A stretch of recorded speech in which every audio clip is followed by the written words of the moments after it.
let's get into everyone's favorite water bug and all the really strange villains that he's fought over the years. 10. Captain Demo. I didn't know that pirates could get cooler, but then in walks Captain Demo. He uses a laser cannon and his ship is rigged to sail underwater. His crew all use experimental tech on a 16th century model ship, and their biggest feat was rigging the entire city of Atlantis to blow if Aquaman didn't follow the captain's every whim. But one oyster signal jammer later, and the day was saved. 9. Animal Master. Gustav, the Animal Master, could have easily had a steady career in the circus business, but unfortunately, he was really greedy. He decided to instead train animals to commit various crimes for him, which was not really a problem for Aquaman until the villain escaped and took his show on the water. Gustav found himself on an island and trained the animal inhabitants to defeat Aquaman, but they were still no match for him and lost. 8. Giant Jellyfish. There are giant jellyfish that live in the DC oceans and they really hate Atlanteans. They hate them because they want to be the leaders of the ocean, so they set out to essentially make their jelly race superior. They have gone to war with the Atlanteans, concealing their true form in metal shells, so the water residents didn't really know what they were up against. In the end, they were all eliminated but 3 that haven't been seen again. 7. Abyssal Dark. A bit more recent with the 2017 debut, Abyssal Dark was awoken by accident. Love it when that happens. Originally sealed away for a millennia as a result of a mystic war, the Abyssal Dark is thought to be the source of all Atlantean magic. Its influence over the seas is pretty limited, so it hasn't caused like many problems past its 3 appearances, but it's still pretty neat. 6. Creature King. Aquaman and Aqualad were tricked by a diver who was an ancient freak. He really wanted to find a mysterious treasure chest with a potion in it that turns the drinker into a 20-foot tall purple monster. I mean, like, to each their own, but that is not how I would choose to spend my day. There is a later version of this character with a very different backstory. Instead of finding a potion and getting his powers, this version was experimented on and became Chimera. 5. Fiend with 5 Faces. The Fiend with 5 Faces is the gigantic union of the last gods of Olympia. They were originally 5 individuals, but combined together because they were more powerful together than on their own and had a better chance at survival after their home was destroyed. They awaken once a millennium, they cause some problems, and then they go back to sleep, which is a casual routine. Anunnaki. This alien race is responsible for sinking Atlantis. The Anunnaki are very old. They were at war with the hunter-gatherers for control of Earth, lost obviously, and they've been angry about it ever since. They left some observation ships on the Earth, the arrival of which ended up sinking Atlantis. 3. Baron de Bois. An evil ancient sorcerer, Baron de Bois tricked Aquaman and Aqualad into freeing him from his microscopic prison. He told the heroes that he was shrunk and trapped in a water droplet, and the elixir to save him was in this very dangerous, trap-rigged mountain. The wizard used spells to turn the ocean life against the Atlanteans, but when de Bois finds himself on the wrong end of his own magic, he ends up right back where he started, trapped. 2. Quink. Every Justice League member gets a 5th dimension imp to annoy them. Superman has Mr. Mix, and Aquaman has Quisp. Quisp is more help than a hindrance actually, except for in Aquaman issue 6 when he turned evil. But it turns out it was actually his evil twin, Quink. Quink was tricked by pirate Captain Slade into believing Aquaman was a villain. Then we actually meet a 3rd imp named Quirk that is just off being a menace. Upon realizing that Aquaman is actually good and Captain Slade is bad, Quisp, Quink, and Quirk work together to defeat the captain. 1. Pomoxis. Pomoxis used the ocean against Aquaman in his plan to seize control of Atlantis. Working with pirate Captain Clay, they planted special food that attracts sea monsters on various vessels. The pirate raids the ships for treasure afterwards, and Aquaman gets lured out to that fight, giving Pomoxis the window to seize the throne in his absence. He doesn't keep that position for long as Aquaman allies with those sea monsters and defeats the villain. Coming in at number 10 is Calendar Man. Julian Gregory Day, whose name is a pun on the Julian and Gregorian calendars, has an obsession with dates, committing crimes that always have a relationship to the date that they are committed on, usually covering the major holidays. Like most of the messed up members of the Batman's rogue gallery, Calendar Man had a rough childhood. His parents neglected him, which almost resulted in his death from days of exposure, which in turn resulted in his complete psychotic break, an obsession with days and holidays. First appearing in Detective Comics number 259 in September of 1958, Calendar Man was a bit sillier, using different costumes to commit crimes based on the days of the calendar, like dressing up as an Indian magician representing the monsoon season. But after the Crisis on Infinite Earths, Calendar Man was barely used and instead got a great revamp by writer Jeff Loeb, Batman The Long Halloween. In this new version, Calendar Man was institutionalized in Arkham Asylum and was deemed as an insane, ruthless criminal with abbreviations variations of the months tattooed around his head in a circle with no silly costumes or ridiculous crimes. Number 9. Flamingo. Eduardo Flamingo, known as Flamingo, is a world-famous serial taker of lives and assassin. He is well known for a specific thing he does which inspired his sometimes name of the Eater of Faces, which explains itself, I'd say. Eduardo was actually a morally strong advocate and fighter against organized crime, but it changed when he was captured and underwent forced brain surgery that altered his personality, making him dangerously psychotic. Now, the incredibly colorful Flamingo is an enforcer and assassin, rocking a very unique look and somehow totally making a pink motorcycle not look silly. He has a dark, unfeeling personality and is an expert marksman, which makes up for his lack of powers and makes him a pretty dangerous threat for Batman. He has even temporarily paralyzed Damian Wayne, so think twice before you judge. He'll chew your face off, man. Batman's obscure villains usually happen to be a bit more serious and psychotic, but a lot of obscure villains can be completely ridiculous and silly, which makes me wonder, what are some of the silliest and wackiest, commonly unknown villains that you guys love? Let me know in the comments and I'll get on with this video. Number 8.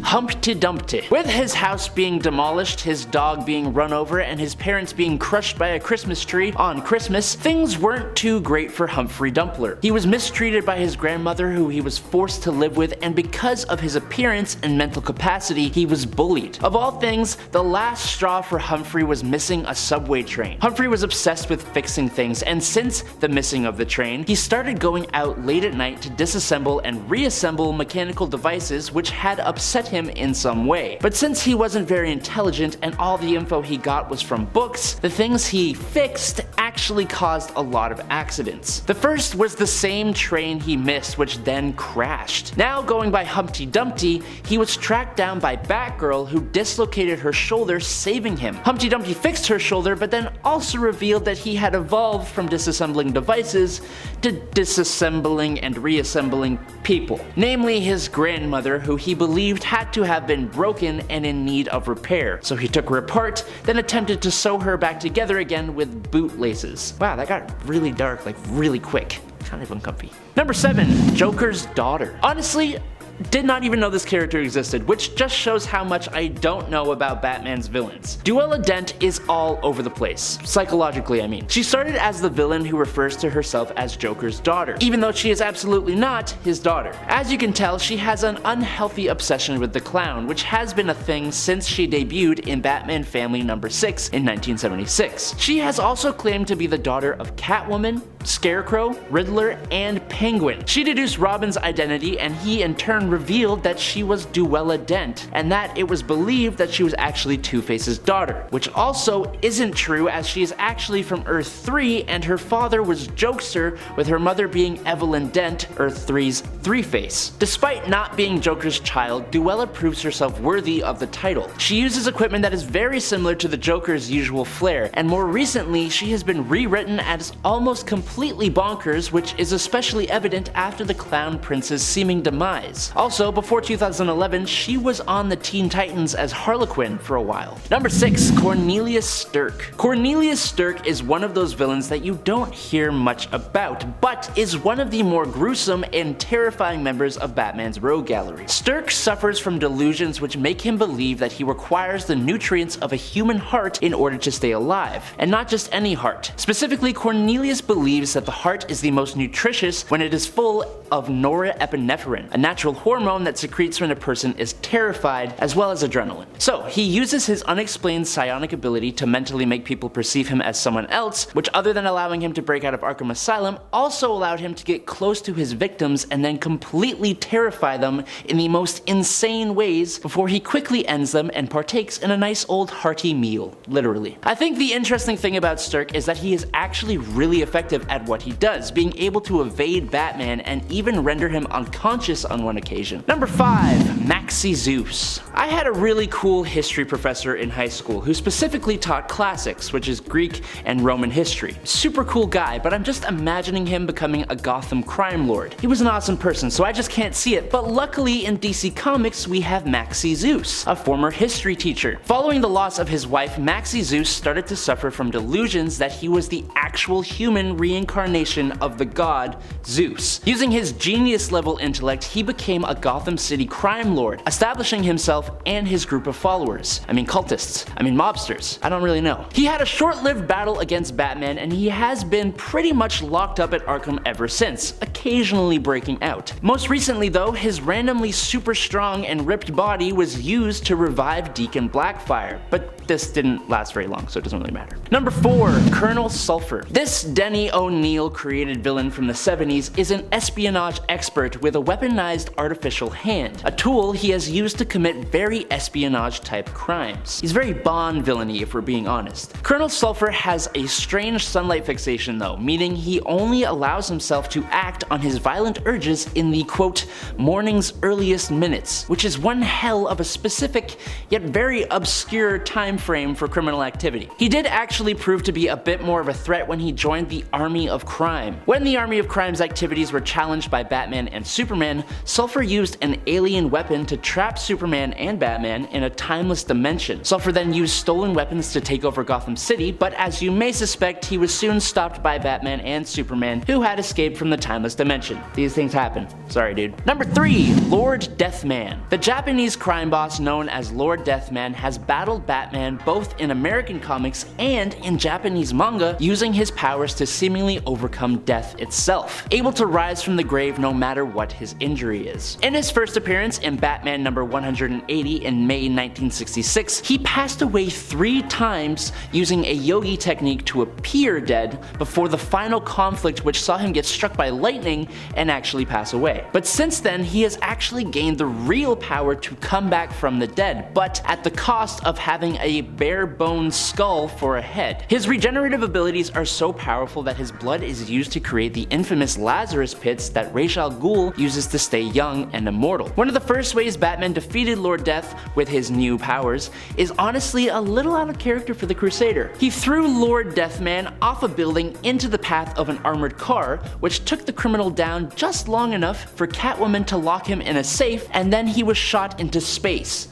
And he still came back. Number 2, the Condiment King. I think at this point, Condiment King is a little more well known, just because of how ridiculous he is. He first appeared in the DC animated universe as Buddy Standler, who was a comedian manipulated by the Joker into being a Batman villain. He became an even bigger joke of a character when he was introduced to the DC Comics as Mitchell Mayo. No, I am not joking, yes, that is his actual name. No one really takes Condiment King that seriously, and I can understand why, although it should be noted that he can totally stain your clothes, and if you're allergic to any of the condiments he fires out of his ketchup, barbecue sauce, and mustard guns, then he can be quite dangerous. What I'm most curious of is the quality of his short-lived restaurant when he temporarily went legit. Could you imagine if he couldn't even get food right?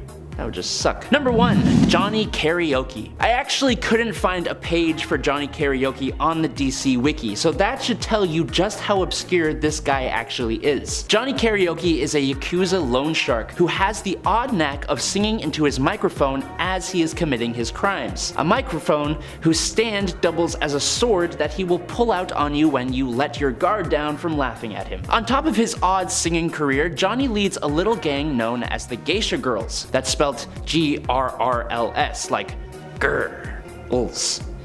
Very, very fear-inspiring. Maybe not the most intimidating of Batman's villains, not at all really, but this villain is honestly just too interesting to stay buried for too long. I'm personally advocating for the big screen debut of Johnny Karaoke, and it better be comic book accurate. The Fastest Man Alive has got some pretty strange villains to keep up with, so here are 10 of our favorites. 10. Replicant. There is a villain that was basically family to every villain in the Flash's Rogue Gallery and trained with all of them, and he's only had 11 appearances. appearances. Replicant was the actual nephew of a tailor that made all of the outfits for all of the Flash villains, so he's basically an evil nepo baby. He fights using a device from the future called a humanifold that turns whoever it bonds to into a living weapon. It replicates powers, whether that be super or skill-based. 9. Insomnia. Insomnia is a newer villain from the Dark Knight's Metal event, and he's really creepy. He was a Justice League stan until the Justice League couldn't save his family, and then he lost it, just a little bit. He got some superpowers and went on a spree. He gained nightmare powers, trapping people in their worst nightmare, invading dreams, reality warping. He appeared to have passed in Night's End, but like I said, he is a newer villain, so he very much could return. 8. Altered Strain. Imagine you find out that you have the gene that gives people superpowers, only you're part of the lucky few that don't actually get any. That would be pretty frustrating, but it doesn't excuse wanting to rule like gods and attempting to kidnap an elected official, two things that the villain group Altered Strain attempted to do. The group wanted the government to give them money so that they can try and develop potential powers, despite never actually showing evidence that they have any. They've only popped up the one time. 7. Changeling. Changeling might be one of the only villains that Jay Garrick ever actually eliminated instead of just rehabilitated. He was a prisoner that planned to escape by sabotaging the power generator of his prison. It backfired and shocked him with so much electricity that it just gave him the power to transform into any animal. During his final battle with the Flash as a shark, Flash knocked him unconscious mid-transformation, and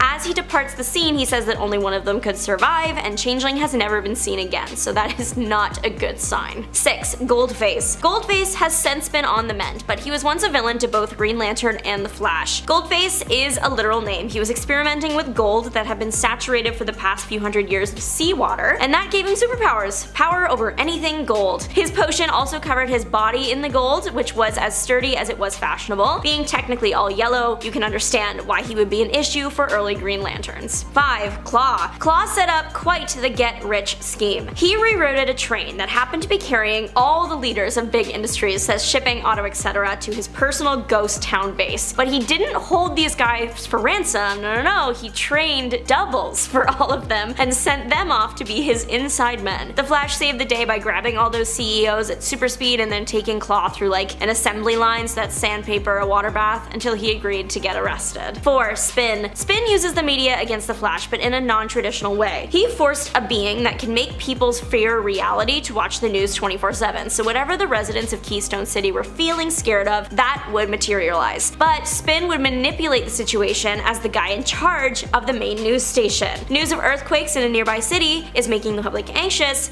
and that's the distraction for his next robbery, for example. It was quite clever, just not clever enough to stick around. 3. Papercut. Papercut tried to become the next big supervillain, failed spectacularly. His power to control wood is no match for Kid Flash or anyone, considering he actually doesn't really control wood that well. He is better at controlling its byproducts, like paper. Instead of using that knowledge to, I don't know, rob a bank, he decides to fight Kid Flash in the park. Slips of paper versus Wally West, you can guess how that went. If Papercut was really smart, he would partner with a villain that sprays lemon juice because God knows that exists. It's Condiment King. 2. The Eel. The Eel was a criminal that could slip away from any crime scene thanks to the grease gun that he carried with him. Literally, that was his whole thing. You can't arrest him if you can't get a hold of him. His other quirky moment was when he tried to send a bunch of people to jail thanks to blue laws, like if you didn't serve raw carrots with your dinner, jail. He also systematically built up a town. He hired the law enforcement and the mayor, attracted people to that location, and then flipped everything to his crime town with the law on his side. It was pretty genius, but foiled by the Flash at every turn. And finally, the Flash fought clouds, like actual clouds. The cloud creatures were sentient creatures that lived under the surface and caused earthquakes and volcanoes with the intention to eventually completely destroy the surface world. They would take on the appearance of a really angry cloud when invading the surface, and they would strike with lightning. Luckily, the Flash can defeat clouds by striking the nucleus, turning them into normal clouds. But in at number 10 is Microwave Man. Punch-proof, bulletproof, and capture-proof. That's him, the Microwave Man. Louis Padgett has the honor of being the first actually superpowered villain to ever appear in DC Comics. Louis gained microwave-based abilities through some scientific experimentation, allowing him to absorb microwaves and alter them, which he used to rob rob banks. His experiments attracted the attention of aliens though, who invited him to see the galaxy with them, and he accepted. Now an old man, they finally brought him back to Earth so he could pass away on his home planet. However, when he discovers the existence of Superman and that his microwave powers have increased thanks to how much more microwaves are used in the present time, he asks the aliens to make him young again so he can experience a fight with Superman, even though he knows that the strain of it will kill him. They agree. And so during the fight, Superman comes up with a way to defeat him, but the aliens tell Superman about how Lois will pass away afterwards, so Superman lets him win. Number 9. Toyman. Toyman is a little less obscure as he is a long-lasting character. He's just so freaky and weird, and I wanted to talk about him, so here we are. Winslow Schott was a very talented toy maker. He was bullied as a kid, and as an adult, a businessman who owned an arms manufacturer tried to convince Winslow to sell his toy designs in order to be turned into weapons, which was absolutely not cool with Winslow. Unfortunately, the passing of his android toy wife, Mary, forced his hand and he had to sell out. He took revenge on the businessman though with an exploding teddy bear, and thus the Toyman was born. He can go from a goofy mad scientist to a psychologically disturbed tragic figure in his stories. The worst part is every time he attempts to salvage his reputation and do something good, something tragic usually drives him further into darkness. Number 8. Manchester Black. Technically, Manchester Black is supposed to be an anti-hero, apparently. But like almost everything he's done feels like a villain kind of thing to me, I don't know. Manchester Black is actually a pretty strong telepath and telekinetic, and he did kind of horrible things with this power. Like on New Earth, he ended up revealing Superman's secret identity to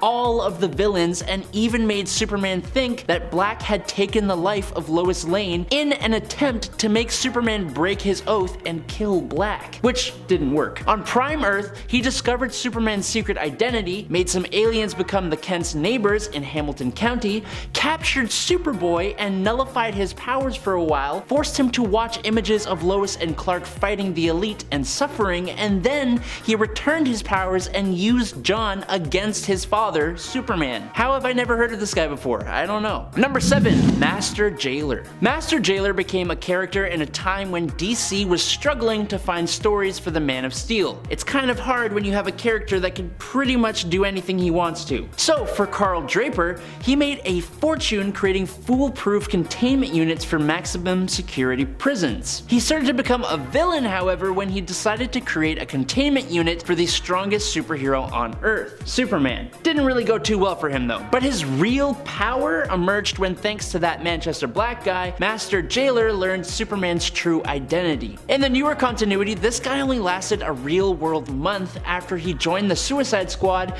and used his abilities to contain an explosion, which ended his life. Number 6. Silver Banshee. Siobhan McDougal comes from an old Irish family whose firstborn members are cursed with the powers of these Silver Banshees. When her father passed away and she was next in line, her uncle and brother opposed her, not wanting a woman to lead the clan, which kinda sucks. While performing the ritual without her uncle's consent, her brother interrupted it, causing her to be sent to the Netherverse for centuries. Eventually, the crone brought her back and bestowed the powers of the Silver Banshee on her so that she could exact her revenge. Now, she first appeared in Metropolis when Superman was a confident little tyke in 1987, and she actually nearly took him down permanently with her voice-based abilities, which a lot of people on this list can't say for themselves. One of her best moves was that if she knew someone's name, she could actually take their life in one fell mouth movement, which she used against Superman after learning his true Kryptonian name, although it just heavily stunned him. Again, he's one tough son of a gun. Number 5. Hobby Robber. If I ever become a villain, I really hope I have an extremely specific MO like Hobby Robber. Now, in case you didn't connect the dots, Hobby Robber, Lucius Spruce, has a thing for stealing people's hobby-related items, which is honestly so underrated in terms of how absolutely annoying that would be. Like, could you imagine being a painter or someone who makes model airplanes or something like that, and he just keeps stealing your paintbrushes or like your tools? It would drive me up the wall. For Superman, the Hobby Robber decided to set himself to stealing from Clark Kent's clock collection. You didn't know Clark Kent had a clock collection? Well, you're not alone, because I think he has only ever had it the one time Hobby Robber appeared appeared back in Action Comics number 73 in 1944. Number 4. The Dummy. While the villain known as the Dummy was technically a vigilante villain, he has gone up against the Man of Steel himself, although extremely unsuccessfully, which shouldn't be surprising as the Dummy is either a very small man or a wooden ventriloquist dummy brought to life, who wields a walking stick that can fire a force beam and is really smart, which I feel like is untrue given the fact that he has tried to take on the Man of Steel while being 3'1". But hey, he had the courage to try his best, which is still something, so I can, you know. The Dummy first appeared in Leading Comics number 1 in December 1941, and the best thing about this character is the fact that we actually don't know if he is or isn't an actual ventriloquist dummy. Number 3. Titano. Maybe it's just me, but I noticed a lot of villains from DC Comics happen to be apes. I read a lot of comics, it's kind of part of this job, but I have never fully understood why DC specifically has a majority of ape-based supervillains. Titano, though, is one of the more interesting ones. As a chimpanzee in a space program, he got bombarded with cosmic radiation that made him grow to an absolutely ridiculous size, go rampaging in Metropolis, and for some reason,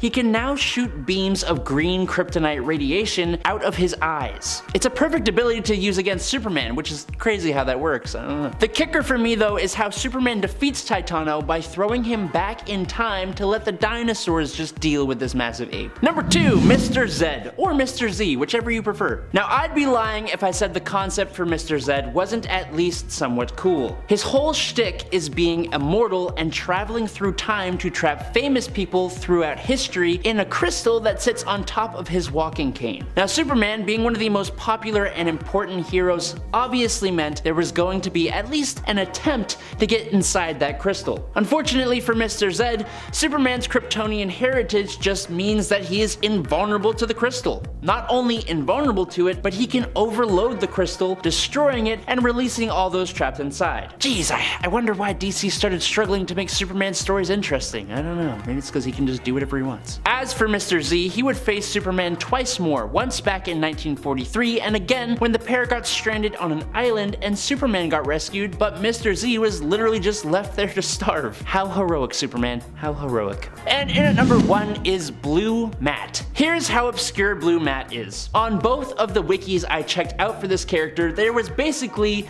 zero information. Matt appeared only in World's Finest Superman and Batman number 312 and 313 in 1985 as a member of the villainous group known as The Network. They arrive on the scene and instantly start explaining their powers while they start attacking people, which is an interesting way to go about it, but there you go. Other members can control sound waves, electrocute people, disintegrate people, all that fun villain stuff, but Blue Matt, he goes invisible. And he can turn other things invisible, like when he turned a wall invisible that Batman just runs right into when he's trying to attack Blue Matt. Blue Matt also seems to be the most shy one in the group as he keeps umming and ahhing whenever he talks, which is honestly kind of adorable, I can't lie. Wonder Woman is getting closer to a James Gunn DCU reboot, so I thought that we could take a trip into the Amazon's past and revisit some of her obscure villains. 10. Fireworks Man. What it says on the tin, everybody, Fireworks Man is made of fireworks. He looks really cool, and like fireworks, is a walking explosive and can create powerful energy blasts. He got this way all on his own, chemical experiments, which is a classic. During his fight with Wonder Woman, they end up in space, and he gets hit by a falling star, and that is the end of him. 9. Baron de Boer. This villain faked his death and now runs around wearing a boar mask. He is not the first Baron de Boer, shockingly. His ancestor was quite famous, and armor belonging to his army is in museums across the world. The Baron decided to steal back all his ancestor's stuff and turn those suits into a robot army. Wonder Woman destroyed his army of armor robots, and de Boer rightfully just gave up. I mean, at that point, what can you really do? 8. Phaeton. Son of the sun god Phaeton almost lit the earth on fire, was banished to a sunless planet, and then got revenge by stealing the sun. This was quite the story. Wonder Woman saved the day by finding a star that could hold the planets in place, and then literally barreling through the earth to let the heat of its core warm the planet until she could get the actual sun back. This is also the comic in which she reveals that she has the power of Amazon mathematics. 7. Dr. Domino. Dr. Domino wears a big domino on his head for some reason. He is described as the world's strangest villain. He attempted to blow up New York, strapping a knocked out Wonder Woman to the rocket and sending her to the Big Apple. Luckily, she did wake up and redirected that rocket to his ship instead, and then we never saw him again. 6. Queen Mikra. Ancient Egyptian Queen Mikra had the power to bring stone sphinxes to life, but apparently she looked a lot like Wonder Woman, so when Wonder Woman went to the museum, she accidentally woke up a bunch of those statues. The queen was resurrected once the sphinxes realized that Wonder Woman wasn't Mikra. In the end, once all the sphinxes were defeated, Queen Mikra just aged to dust. 5. Termite Queen. There were a series of seemingly unconnected disasters around the world that turned out to be caused by the Termite Queen and her termite army. They destroyed bridges and train tracks. The queen has the power to mind control termites into being able to chew through metal. Like, sure,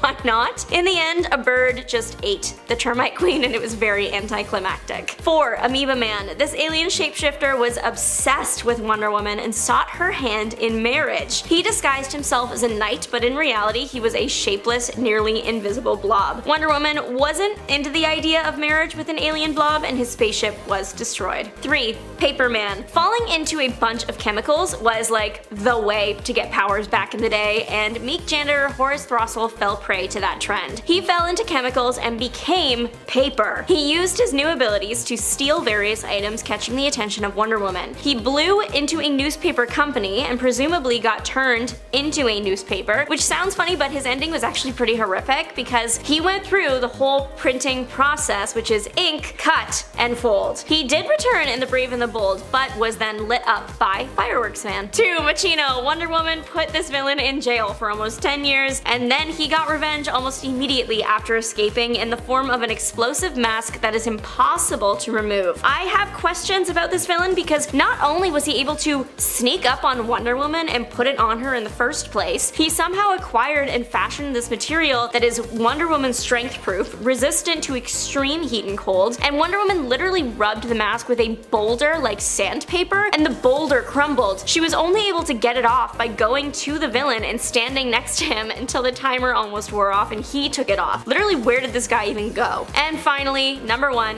flashback. This villain should have a comeback. He developed a gas that makes people relive their most painful moments. I guess that is like really close to some more famous villains like Scarecrow, but still. This villain is French and he really doesn't like America. He's held a grudge against every American business after he was orphaned when his father passed in an American company accident. He caught the attention of Wonder Woman and Batman when he attempted to prevent any American business from entering the French market. As protectors of the entire universe, the Green Lantern Corps have got some pretty wild villains, but even these are a little much. 10. Ranks. This villain was prophesized to be the end of the Green Lantern Corps. The sentient planet Ranks was apparently one day going to go out with a bang, ending itself and taking the Corps down with it. The planet became inhabited by ruffians and thugs that all hated the GLs. It eventually joined the evil Sinestro Corps, but in the end, the Green Lanterns are still kicking. 9. Molly Mayne. Have you ever crushed on someone so hard that you become a criminal? Molly Mayne has, and it actually worked out. Enemies to Lovers crew, you're gonna love this one. Molly developed a crush on Alan Scott's Green Lantern, so she decided to become the small-time criminal Harley Quinn to get his attention. Apart from a color combo that hurts the eyes, she was otherwise harmless and ended up actually marrying the hero. 8. The Fool. This ridiculous Green Lantern villain almost got the hero kicked off the team. The Fool lives up to his name. He commits seemingly foolish actions and takes seemingly worthless objects as his crimes. And yet, he outsmarted Alan Scott's Green Lantern time and time again. The villain escaped prison, flying out on a bubble, and uses toy-like gadgets to carry out his not-so-stupid nefarious deeds. In the end, GL was not removed from his detective team, as the man that suggested the action was actually the Fool in disguise, straight to jail. 7. The Aerialist. This Green Lantern villain went from being a literal circus clown to the most incredible aerialist you've ever laid eyes on. Sorry, Dick Grayson, but this man could perform aerial feats without even grabbing onto anything, thanks to the magnetic motors incorporated into his suit. He did it all in the name of love, and when that love was taken from him, he swore revenge and planned to let Hal Jordan take the fall. Jordan defeated the villain using static electricity, and he now sits heartbroken in jail.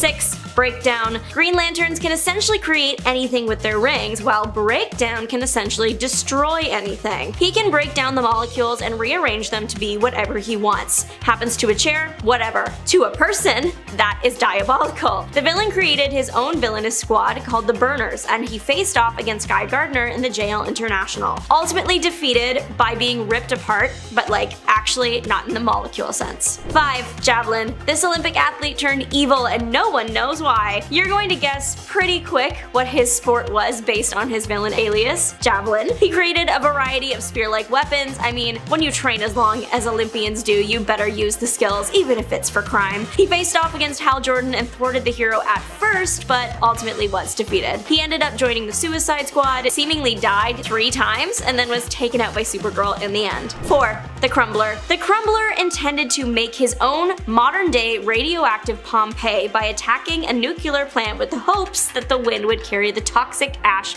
miles. As a child, Alex's father thought science was useless, so he was forbidden from science, and well, look how that turned out. Should've just let him make the baking soda volcano. In the end, the plant did expel all its ash, but Hal Jordan created a giant green vacuum and sucked it all up. Easy peasy, the ash went to space and the villain to jail. 3. White Star. This Green Lantern villain tricked the hero into helping him commit crimes. White Star, the rodeo king, posed as a cowboy superhero to gain the trust of Alan Scott's Green Lantern. Once he had it, he convinced GL that they needed to break into a bunch of high security buildings to catch the bad guys. Little did GL know, he was actually breaking into those buildings so the bad guy, White Star, could rob them. 2. The Juggler. This villain takes juggling pins where they have never gone before. It's hard juggling a job and a life of crime, so like why not combine the two and become a criminal that fights using juggling? Circus performer turned criminal was a surprisingly popular trope in the 40s. The Juggler faced off against Alan Scott's Green Lantern. He had weaponized juggling pins and a juggling pin-shaped car to aid him, but it wasn't enough in the end and he was never seen again. 1. Mr. First. You get why he was in first place? This Green Lantern villain has a very important family legacy to uphold, being first in everything. Adam Adams' family name comes first in the alphabet, so therefore they must be first all the time. Mr. First decided that his legacy required him